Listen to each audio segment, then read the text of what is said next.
ব্রাহ্মণবাড়িয়ায় ১৯৬২ সালে Titas gas field আবিষ্কার করে পাকিস্তানি শেল ওয়েল কোম্পানি। দেশের জ্বালানি নিরাপত্তা নিশ্চিতে ১৯৭৫ সালে তিতাস সহ ৫টি গ্যাস ক্ষেত্রকে রাষ্ট্রীয়করণ করা হয়। গত ১ ডিসেম্বর পর্যন্ত তিতাসের ২৭টি কূপ থেকে উত্তোলন করা হয়েছে ৫.৬৫ ট্রিলিয়ন ঘনফুট গ্যাস।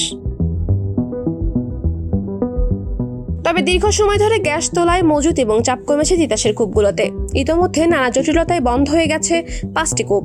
এই অবস্থায় চাপ বাড়িয়ে নিরবচ্ছিন্ন গ্যাস উৎপাদনে সম্প্রতি তিতাসের 5টি কূপে ওয়েলহেড কম্প্রেসর স্থাপন করা হয়েছে, যার মাধ্যমে কূপগুলো থেকে প্রতিদিন অতিরিক্ত আরও 22 মিলিয়ন ঘনফুট গ্যাস তুলে দেওয়া হচ্ছে জাতীয় সঞ্চালন লাইনে। নতুন করে গ্যাসের সন্ধানে 2012 সালে জরিপ চালায় বিজিএফসিএল। পরবর্তীতে 2020 সালে জরিপের প্রতিবেদন রিভিউ করে তিতাসের নতুন 3টি কূপ খননের প্রকল্প নেওয়া হয়। সকল প্রক্রিয়া সম্পূর্ণ করে তিতাসের সি লোকেশনে খনন করা হচ্ছে 28 নম্বর কূপ। 3625 মিটার গভীরতায় কূপটি খননের সময় লাগবে প্রায় 2 মাস। খনন শেষে প্রতিদিন 15 মিলিয়ন ঘনফুট করে গ্যাস উত্তোলনের আশা প্রকল্প পরিচালকের। এই প্রকল্পের অধীনে 4টি কূপ তিতাস 28, 29, 30 বিভিন্ন গভীরতায়। এটা 3636, 29 যাবে 3610, আর 30 যাবে 3880 মিটার, আর কামতা যাবে 3435 মিটার পর্যন্ত।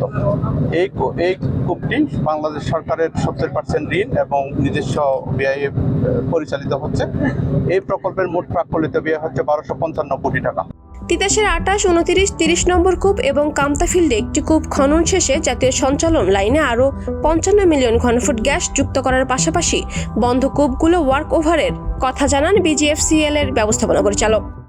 আজকের যে আমাদের এই যে শুভ উদ্বোধন যে কূপটার হলো, এই প্রজেক্টের আন্ডারে আমাদের 4টা কূপ আছে, তিতাস 28, 29, 30 এবং কামতা 2। এই 4টা কূপ খনন যদি আমাদের সাকসেস হয়, আমরা আশা করি জাতীয় গ্রিডে আমরা অন্তত 55 মিলিয়ন ঘনফুট গ্যাস পার ডে যুক্ত করতে পারব।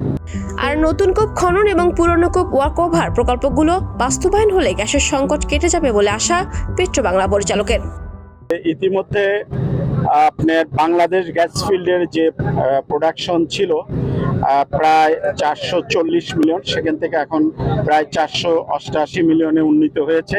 কম্প্রেসর এবং হবিগঞ্জ 5 প্রোডাকশনে আসার পর আমাদের যে প্রোগ্রাম রয়েছে ড্রিলিং এবং ওয়ার্ক ওভারে, তাতে আমি খুবই আশাবাদী।